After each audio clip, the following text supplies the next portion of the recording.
ধন্যবাদ, কিছু বলেন। প্রিয় বন্ধুগণ, অনেক মানুষ আছে যারা প্রচুর টাকা মালিক এবং এই টাকা পয়সাগুলো হচ্ছে এরা মনের মধ্যে সংরক্ষণ করে রাখে। এদের জীবনে আর অন্য কোনো চাওয়া পাওয়া নেই, এদের শুধু টাকা সর্বোচ্চ হবে,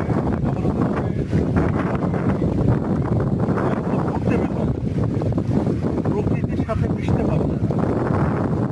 আপনার যতই টাকা থাকুক, আপনি একটা জীবন কত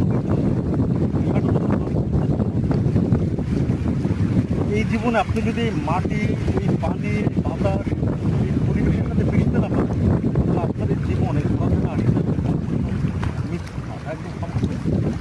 এই জন্য আসুন, টাকার প্রয়োজন আছে, কিন্তু যারা যে কিপ্টার মতো ঘরে বসে থাকেন, ঘরে বসে না থেকে বের হয়ে পড়ুন, পৃথিবীটাকে দেখুন, চিনুন, জানুন, ঘুরুন। ভালো থাকুন।